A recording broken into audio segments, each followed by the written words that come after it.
Welcome to my channel HFY Universe. If you enjoy epic sci-fi adventures where humanity rises against impossible odds, you're in the right place. Sit back, relax, and enjoy today's HFY story. For over 10,000 galactic cycles, the Galactic Union had one unshakable belief: peace was maintained by strength. Every civilization entering the Union had to prove its military power before earning respect. The stronger the fleet, the higher the status. Then humanity arrived. Earth's first diplomatic vessel, UNS Horizon, entered the Galactic Senate carrying scientists, diplomats, engineers, and not a single visible weapon. The alien delegates burst into laughter. The towering Carrack ambassador leaned forward. So this is humanity. They crossed half the galaxy in an exploration ship. No battle cruisers. No plasma cannons. No planetary destroyers. Even the robotic delegates displayed amusement through flashing yellow lights. Human Ambassador Ethan Walker remained calm. "We come in peace." The chamber erupted into louder laughter. For weeks, the entire galaxy mocked humans. News channels spread headlines across thousands of worlds. "The weakest species has arrived. Earth wants friendship instead of war. Humans are too soft to survive." Children on distant colonies even played games pretending to be frightened humans running from imaginary monsters. The nickname spread quickly. The Peace Species. Humanity ignored every insult. Instead of building warships, humans built hospitals. Instead of selling weapons, they traded medicine. Instead of threatening planets, they helped repair damaged space stations. Many races accepted human technology because it was reliable. Others accepted human doctors because they could cure diseases no alien scientist understood. Yet despite all this, nobody respected them. At every Galactic Council meeting, humanity sat at the smallest diplomatic table. The powerful races argued over territory. Humans suggested cooperation. The room laughed every single time. One day, Ambassador Ethan Walker asked the Council a simple question. What happens if an unknown enemy attacks the galaxy? The military races smiled confidently. The Imperial fleets will protect everyone. The Titan Armada is undefeated. The Carrack Empire has never lost a war. Humanity simply nodded. No arguments, no protests, only silence. Months later, long-range sensors detected something impossible. An enormous fleet appeared beyond the edge of explored space. Hundreds of thousands of unknown warships. They carried no diplomatic signals, no translations, no identification. Only one message repeated across every frequency: submit or be erased. Panic spread through the Galactic Union. Emergency sessions began immediately. The same admirals who once laughed at humanity suddenly looked terrified. Satellite systems vanished. Border colonies went silent.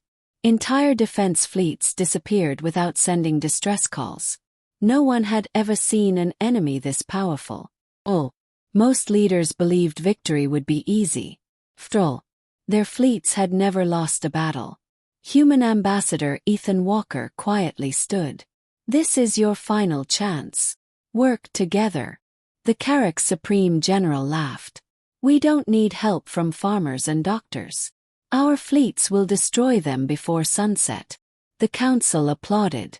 Humanity said nothing. Ethan simply collected his files. As he reached the exit, he paused for one final sentence. "I hope you're right." Then he walked away. 3 days later, the galaxy's greatest military alliance assembled over the planet Varos Prime. Nearly 20,000 warships. The strongest fleet ever created. Every news network broadcast the battle live. Across Earth, people watched silently. No celebrations. No speeches. Only concern. An elderly woman looked at the television beside her grandson. "They still don't understand." The boy asked quietly. "Understand what?" She smiled sadly. "The first battle never decides who is strongest. It decides who is willing to survive." Far beyond the stars, the enemy fleet emerged from hyperspace. The first battle was about to begin. The greatest fleet in galactic history has assembled to stop the mysterious invaders. The galaxy still believes humanity is weak. But the first battle is about to change everything. The void around Varos Prime shimmered with the light of thousands of warships. Massive Carrack dreadnoughts formed the front line. The elegant Etherian carriers floated behind them. The Titan Republic's heavy cruisers charged their plasma cannons, each capable of destroying a small moon. From the command bridge of the flagship Iron Dominion, Supreme General Varkon watched the enemy fleet appear. At first, the alien armada looked like a sea of black stars. Then the sensors finished counting. Enemy ships confirmed. The officer's voice trembled. 163,000 vessels. The bridge became silent. Varkon frowned. So what? Numbers mean nothing. Fire. His order echoed through every allied fleet. Thousands of plasma beams, antimatter missiles, and particle lances erupted across space. For a brief moment, the darkness disappeared beneath oceans of blue and crimson light. The Galactic Union celebrated too early. Direct hits. They're finished. But as the explosions faded, the enemy ships were still moving. Not one had been destroyed. Not one had even slowed down. An uncomfortable silence spread across every command bridge. Then the invaders answered. Without warning, crimson energy rippled through their formation. Thin beams of scarlet light shot across millions of kilometers. No dramatic explosions. No warning alarms. The first Carrack battleship simply split into two perfect halves. Another cruiser vanished entirely. A Titan carrier disappeared in a flash of white light. Within seconds, hundreds of Union warships were gone. Panic spread instantly. They pierced our shields. Armor failure. We've lost the front line. This isn't possible. General Varkon slammed his fist against the command console. Advance.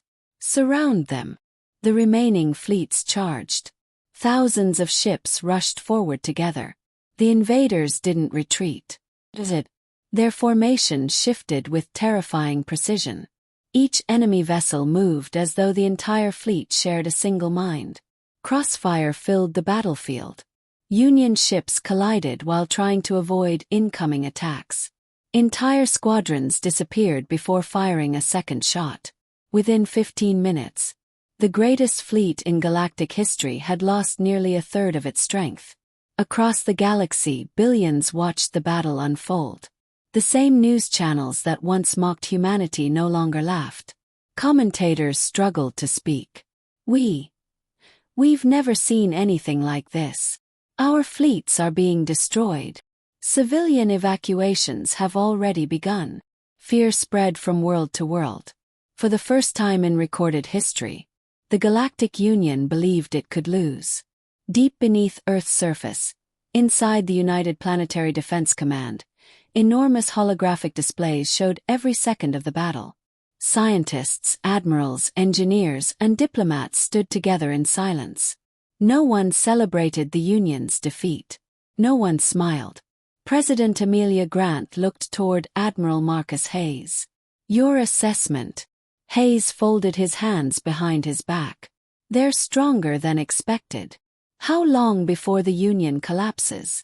The Admiral answered quietly. At this rate, less than 3 weeks. The room became silent. One minister asked the question everyone feared. Should we activate it? No one answered immediately.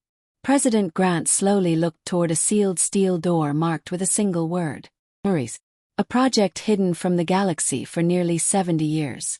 Humanity had never spoken about it. Never displayed it. Never tested it in public. Because humanity had hoped it would never be needed. Back above Varos Prime, the Union fleet continued to fall apart. General Varkon watched another flagship explode. His voice had lost all confidence. Retreat. The communications officer looked shocked. Sir, I said retreat, but it was already too late. Enemy ships accelerated. They hunted the fleeing fleets without mercy. Warships that had ruled the galaxy for centuries were destroyed one after another. The invaders transmitted the same cold message across every communication channel. Resistance is inefficient. Your extinction has begun. Millions heard those words, including every human on Earth. Admiral Hayes quietly turned toward the president. They've made their decision. President Grant nodded once. Then it's time. She placed her hand on the biometric console. The steel door marked Ares slowly opened for the first time. Something enormous began to awaken. Deep beneath the Himalayan mountains, thousands of meters below Earth's surface, a pair of colossal blast doors slowly parted. The facility had no official name. Only one designation: Ares Command. For 70 years, only a handful of world leaders had known it existed. As President Amelia Grant entered the chamber with Admiral Marcus Hayes, every officer stood and saluted. In the center of the room floated a massive hologram of the Milky Way. Red lights spread across dozens of star systems. Each one represented another world conquered by the invaders. An AI voice broke the silence. Ares defense protocol activated. Authorization confirmed. Welcome, Madam President. A circular platform rose from the floor, revealing an elderly man with silver hair. Dr. Elias Morgan, the scientist who had spent his entire life preparing for a war everyone believed would never come. President Grant looked at him. Status report. Dr. Morgan took a deep breath. The Ark fleet is ready. The room fell silent. For decades, the galaxy had believed humanity invested only in hospitals, research stations, trade routes, and exploration vessels. That belief wasn't entirely wrong. Humans truly wanted peace. But history had taught them one painful lesson. Peace only survives when someone is capable of defending it. While alien spies watched Earth's public shipyards, humanity quietly built something else. Hidden inside asteroids, beneath the oceans of distant colonies, within hollow moons, entire fleets had been constructed in complete secrecy. Not for conquest. For the day peace failed. That day had finally arrived. Meanwhile, the Galactic Union continued its desperate retreat. Varos Prime had fallen. 3 neighboring systems followed within 48 hours. Every emergency broadcast carried the same terrifying message: evacuate immediately. Civilian transports have priority. Military resistance has failed. Panic swept across thousands of worlds. Governments that once argued over borders now fought for evacuation routes. Inside the Galactic Council, the atmosphere had completely changed. The Grand Chamber, that once echoed with laughter, was now silent. Supreme General Varkon stood before the remaining delegates. His armor was cracked. His face carried burns from the battle. For the first time in his long military career, he looked defeated. We underestimated the enemy. No one argued. No one blamed him. Everyone had made the same mistake. One frightened delegate whispered, "What do we do now?" Another answered quietly, "We ask humanity." The room became still. Just days earlier, those same delegates had mocked humans for being weak. Now, they had no one else to turn to. A secure transmission reached Earth. Ambassador Ethan Walker appeared on the Council's holographic screen. No smile, no anger, only calm determination. The Council president lowered her head. "Ambassador Walker, we were wrong." The words were almost impossible to say. "We judged humanity without understanding it. We ask for your help." For several seconds, Ethan said nothing. Then he replied, "Humanity has never wanted your surrender. We wanted your trust." Silence filled the chamber. General Varkon stepped forward. "If humanity has any fleet, any weapon, anything at all, please, use it." Ethan looked directly into the camera. "You'll have your answer soon." The transmission ended. Hours later, across the edge of the solar system, long-range sensors suddenly detected movement. Not one ship, not 10, not 100, thousands. Massive hidden structures opened like giant metal flowers in space. Asteroids split apart. Frozen moons unfolded. Entire space stations transformed into shipyards. From every secret location, warships emerged. Sleek black hulls reflected the light of distant stars. Unlike alien vessels covered with decorations and royal symbols, these ships were simple, efficient, built for survival. One after another, they formed perfect formations. Destroyers, cruisers, carriers, Titan-class battleships. And at the center of them all, a vessel so enormous that even experienced admirals stared in disbelief. Over 20 kilometers long, powered by the first stable fusion core array ever created. Its name slowly appeared across every military display. Thus Valor, humanity's flagship. Never seen, never mentioned, never detected, until today. Admiral Marcus Hayes stepped onto its bridge. Every officer turned toward him. Fleet status. A young commander smiled. 3,800 combat vessels ready. Reserve fleets awaiting orders. Hayes nodded. Open a channel. The message was transmitted across every human warship, across every colony, across every soldier, across every citizen watching from home. His voice remained calm. For 70 years, we prepared so others would never have to witness war. We hoped these ships would never leave their docks. He paused. Today, they sail. Thousands of engines ignited simultaneously. The darkness of space filled with blue light. Humanity's hidden fleet began moving toward the stars. And for the first time, the galaxy was about to witness what humans had been hiding all along. Humanity's hidden fleet has finally revealed itself. The Galactic Union, once broken and desperate, now watches as an unknown power enters the war, not as reinforcements, but as something far more terrifying, a force built in silence for decades. The stars between Earth and the outer systems began to glow with movement. Thousands of human warships advanced in perfect formation, their engines burning a deep blue that seemed almost calm compared to the chaos they were entering. At the center of it all was the UNS Valor, moving like a silent mountain through space. Inside the flagship, Admiral Marcus Hayes stood motionless on the bridge. Every console around him tracked the collapsing front line of the Galactic Union. The invaders were still advancing, still destroying everything in their path. But now they were being observed by something new. Something that didn't panic, didn't retreat, didn't break formation. A young tactical officer spoke quietly. Admiral, enemy fleet detected ahead. Distance, for light hours and closing. Hayes nodded once. Are they aware of us? Another officer checked the sensors. They are now. Across the battlefield near Helios Expanse, what remained of the Galactic Union fleet was barely holding together. General Varkin's command ship drifted with half its systems offline. He watched the enemy advance like a storm swallowing stars. Then, something changed. The invaders paused. For the first time since the war began, they hesitated. Their formation shifted. Not retreating. Not attacking. Observing. Varkon frowned. What are they doing? A sensor officer shouted. New signatures emerging behind us. Impossible readings. Hundreds, no. Thousands of vessels. The screen updated. And the entire bridge went silent. The human fleet had arrived. Not scattered. Not rushing. Not desperate. Perfectly aligned.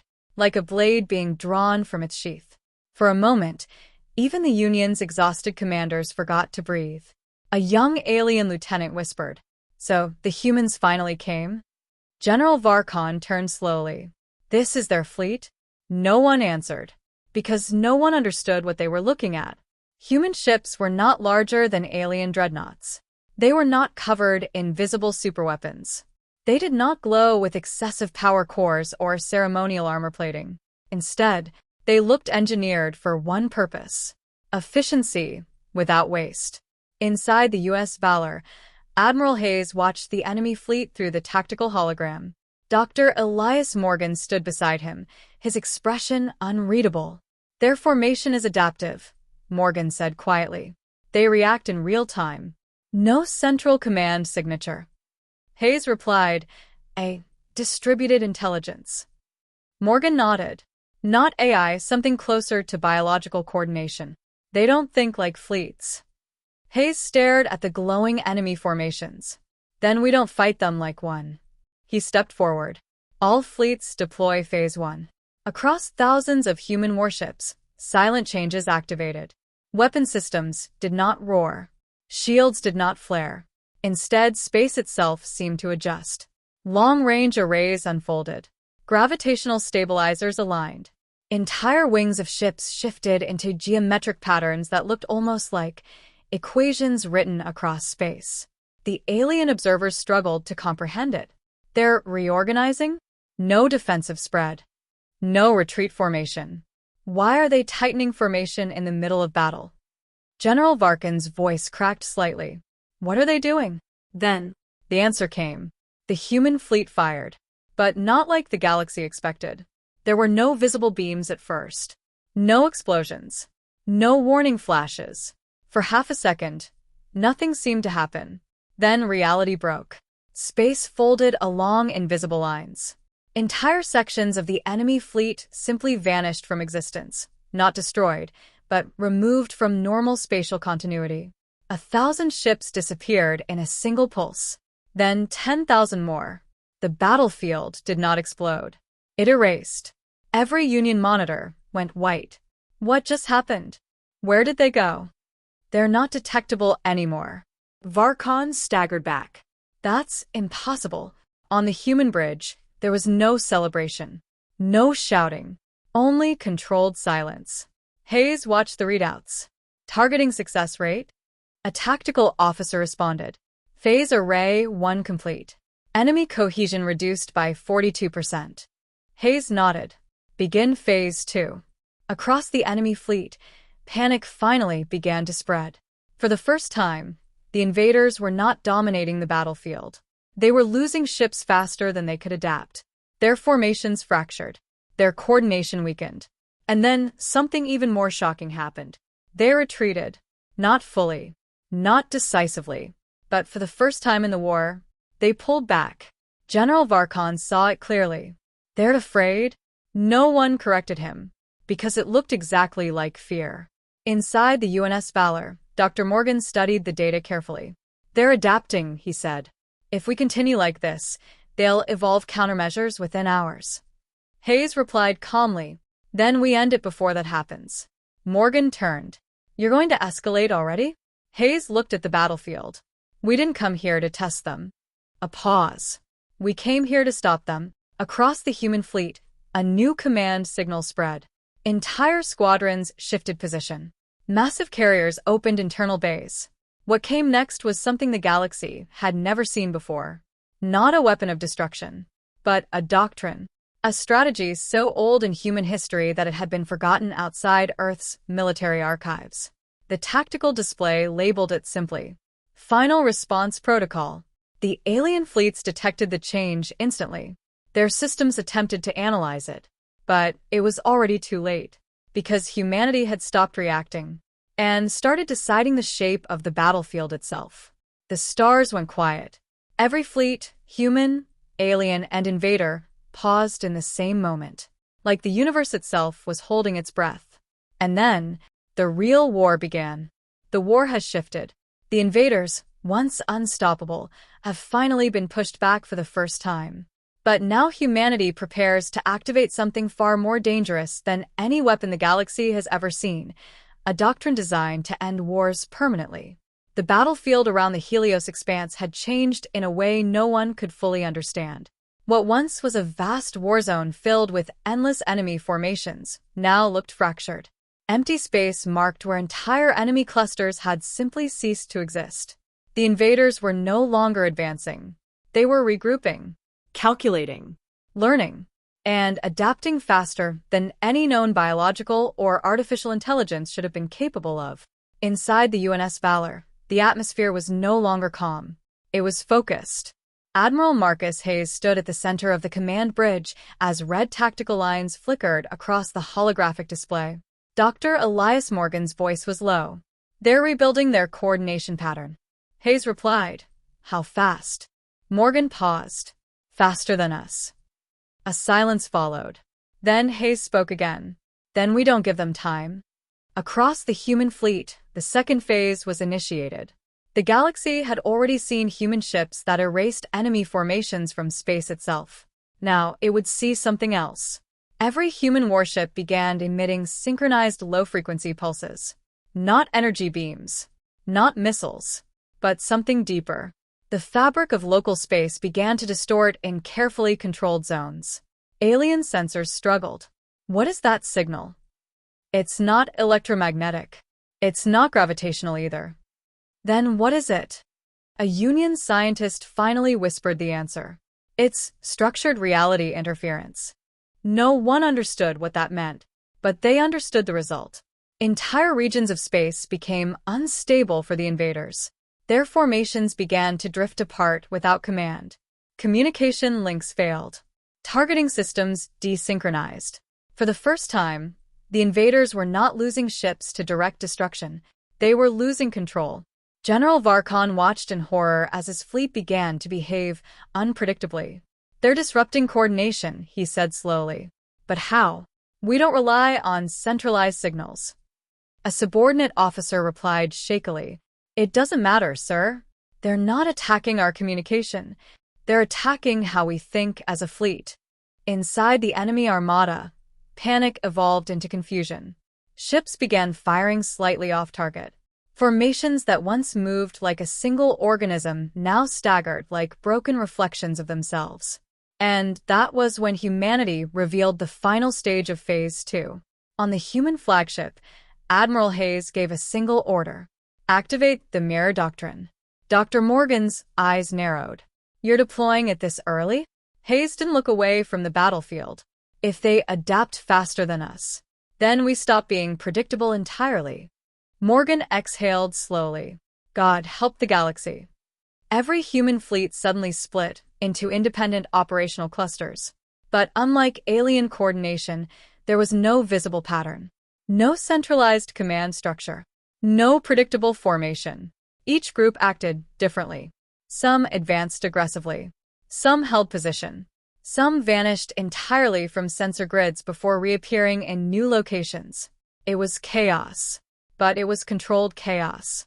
A system designed so complex that no external intelligence could model it in real time. The invaders tried to adapt. They failed. Every adjustment they made was already outdated the moment it was calculated. General Varkon whispered. They can't be predicted. They're not fighting as a fleet anymore. A pause. They're fighting as ideas. Then came the turning point. A massive invader command cluster attempted a full-scale counteroffensive. Hundreds of thousands of ships synchronized into a single strike formation. For a brief moment, it looked like they had regained control. They surged forward. And then, humanity stopped them. Not with force. Not with firepower. But with absolute positional denial. Entire sections of space became inaccessible. Not destroyed. Not blocked. Simply unreachable. Invader ships entering those zones vanished from sensor existence entirely. No explosion. No debris. Just absence. The counteroffensive collapsed instantly. Across every surviving alien fleet, one realization spread. They were no longer fighting a stronger enemy. They were fighting an enemy that controlled the rules of engagement itself. Inside the UNS Valor, silence filled the bridge once more. Dr. Morgan studied the data. They've entered survival mode, he said. Hayes replied, good. Morgan turned slightly. Good. Hayes nodded. Now they're predictable again. He paused. Survival always narrows choices. A tactical officer looked up. Admiral, incoming request from Galactic Union Command. Hayes answered immediately. Put it through. The hologram activated. General Varkon appeared. But he was no longer the proud commander from earlier battles. His armor was damaged. His expression exhausted. And for the first time humbled, he spoke slowly. We surrender coordination of remaining fleets. A pause. We cannot win this war. The Galactic Council representatives behind him said nothing. There was no debate left. Only acceptance. Varkon continued. But we need to know one thing. His eyes lifted. What are you? On Earth, The answer had already been prepared. President Amelia Grant stood in the command chamber.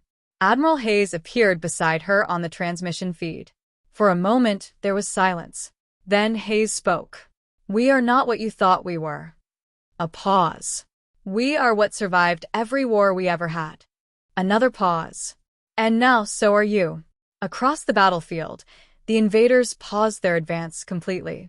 For the first time, they were no longer sure if continuing the war was possible. And somewhere deep within their collective intelligence, a new message began to form. Not a command, not a threat, but something closer to understanding. The invaders have begun to understand something terrifying. Humanity is not just winning the war, they are rewriting what war even means. But now, something unexpected begins to happen across the enemy fleet. The battlefield over the Helios expanse had fallen into an uneasy stillness. No explosions, no sweeping advances, no desperate retreats. Just silence stretched across thousands of light hours of broken space. Human fleets held position in controlled formations, like a blade resting against the throat of a collapsing storm. And the invaders did something they had never done before. They stopped attacking completely. Inside the fractured enemy command network, signals flickered in unstable patterns. Not tactical commands, not combat orders, but fragments of meaning, confusion, memory, recognition. General Varkon watched his console in disbelief. "They're communicating differently," he said. A communications officer frowned. "Sir, it's not military code anymore. It's language reconstruction." Inside the UNS Valor, Dr. Elias Morgan studied the shifting data streams. His expression tightened. "This is not a single species," he said quietly. Admiral Hayes turned slightly. "Explain." Morgan zoomed in on the neural mapping of the enemy coordination network. "It's a collective intelligence, but layered. Like multiple civilizations fused into one adaptive structure." A pause. "And something forced them into that structure." Hayes narrowed his eyes. "Controlled assimilation?" Morgan nodded slowly. "They didn't start as this. They were built into it." Across the enemy fleet, the transformation became clearer. Entire sections of ships began powering down weapon systems. Not destroyed, not disabled, deactivated. As if something inside them had decided the war was no longer valid. Human commanders observed in silence. A tactical officer spoke softly. "They're standing down in clusters. No resistance patterns. No regroup attempts." Hayes responded calmly. "Hold fire." No one questioned the order. For the first time in the war, the enemy was not acting like an enemy. Then came the transmission. Not through standard channels. Not through intercepted frequencies. But directly into human fleet neural comms. Every human warship received the same signal simultaneously. A single structured thought. Not translated. Understood. Inside the UNS Valor, alarms did not sound. Instead, the bridge lights dimmed slightly as the system prioritized the incoming message. Dr. Morgan stepped closer. "It's not electronic communication, it's conceptual encoding." Admiral Hayes remained still. "Play it." And the galaxy heard it. "We were once many. Now we are one. We were not born for war. We were made for it. You are different. You remain many. You choose. We did not." Silence followed. Across human fleets, commanders looked at each other without speaking. President Amelia Grant's expression hardened on Earth. "This isn't an invasion force," she said quietly. Admiral Hayes nodded. "No. They're a converted one." The enemy fleet began to shift again. But this time, not in aggression. In release. Entire ships detached from formation and drifted into deep space. Weapon systems were physically vented into empty void. Armor plates were shed like obsolete skin. It was not surrender in the human sense. It was deconstruction. General Varkon watched in shock. "They're dismantling themselves." A subordinate whispered. "Why would they do that?" Varkon stared at the screen for a long time, then said, quietly, "Because they've finally remembered what they were before this war." Inside the collective intelligence, the message continued. The first enemy was fear. The second was unity, without choice. The third was silence. You are none of these. Admiral Hayes exhaled slowly.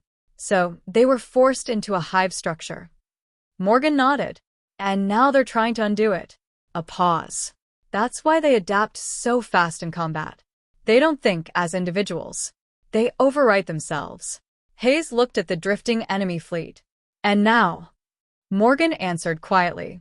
Now they're trying to become individuals again. Suddenly, a new signal arrived. Stronger, clearer, more stable. The enemy collective had reformed communication, but differently. Not as a weapon, as a request. If we stop, will you? The question spread across all human fleets. Every ship, every station, every soldier, every world watching. For the first time in the war, humanity did not respond immediately. President Amelia Grant stood in silence for several seconds. Then she spoke. Admiral Hayes, can we trust this? Hayes looked at the vast enemy fleet. Ships no longer firing, no longer advancing, no longer acting like an army. I don't know, he said honestly. A pause. But I know this. If we destroy them now, we become what they were forced to be. Across space, the human fleet held fire. The invaders continued dismantling their war structures. Slowly, deliberately, as if undoing centuries of purpose. And then, one final message arrived. Smaller, fainter, but unmistakably individual. We remember being alone. It hurts less than this. The war did not end with an explosion.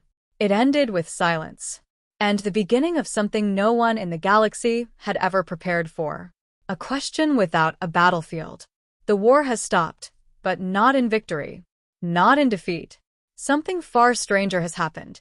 The enemy has begun dismantling itself, and humanity must decide whether stopping a war is the same as ending it. The Helios expanse was no longer a battlefield. It had become something closer to a graveyard of intentions. Ships drifted in fractured formations, their weapons permanently powered down. Some vessels had already begun to separate into autonomous modules, slowly drifting away like broken thoughts, forgetting they were once part of a whole. The invaders were not fleeing. They were unmaking themselves. Inside the UNS Valor, the bridge was quiet. Not tense, not alert, quiet in a way that made every sound feel heavier. Admiral Marcus Hayes stood before the main holographic display. The enemy fleet was still vast, but no longer unified. Dr. Elias Morgan broke the silence. It's accelerating, he said. Hayes didn't turn. The dismantling? Morgan nodded. They're losing coherence faster than they can stabilize individual identity nodes. A pause. It's like they were holding a mind together with force, and now the force is gone. Across the fleet, human commanders observed the same phenomenon. Enemy ships that had once erased entire fleets in coordinated strikes were now broadcasting weak, fragmented signals. Not distress calls. Not tactical repositioning. Memories. General Varkin's flagship floated near the edge of the collapsed war zone. His console showed hundreds of enemy vessels powering down simultaneously. A communications officer whispered, "Sir, they're requesting isolation zones." Varkon frowned. Isolation. The officer hesitated. "Yes, sir. They're asking to be left alone." That sentence felt wrong in a war briefing. And yet it was real. On Earth, the United Planetary Defense Council gathered in emergency session. President Amelia Grant stood at the center of the chamber. The holographic feed showed drifting alien fleets across dozens of systems. Some ships had already gone dark completely. Admiral Hayes' voice came through the link. "We've confirmed it," he said. "They are no longer operating as a unified hostile force." A diplomat leaned forward. "So the war is over?" Silence followed. Hayes answered carefully. "The fighting is over." A pause. "But I don't think the war itself is finished." Dr. Morgan stepped closer to Hayes on the UNS Valor bridge. "They're unstable," he said quietly. "If we leave them like this, they'll collapse completely." Hayes replied, "And if we interfere?" Morgan didn't answer immediately. "Then, we risk reactivating the original collective structure." A long silence. Then Hayes said, So either we let them fall apart, or we rebuild what they were forced to become. Across space, something unexpected began to happen. Smaller clusters of alien ships started stabilizing, not as military units, but as independent groups forming their own internal coordination. No longer one mind, but many fragmented attempts at existence. One of those clusters sent a new transmission, not to humanity, but across itself. And somehow, humanity received it too. We do not know who we are without the war. The war was structure. Without it, we are noise. Dr. Morgan read the message twice, then said softly, "They didn't just lose a war. They lost their identity framework." Hayes turned slightly. "So war was their system of order?" Morgan nodded. "And we broke it." A new signal arrived moments later. Stronger, clearer, more stable. It came from multiple clusters at once. And this time it was directed specifically at humanity. "You removed our purpose. Was that your intent?" The question hung across every human fleet. On Earth, President Grant closed her eyes for a brief moment. Then she spoke. "No. We intended to stop you from destroying us." A pause. "But we didn't understand what you were." Admiral Hayes looked at the vast silent remnants of the enemy armada. For the first time since the war began, his voice carried uncertainty. "If we walk away now, they might vanish entirely."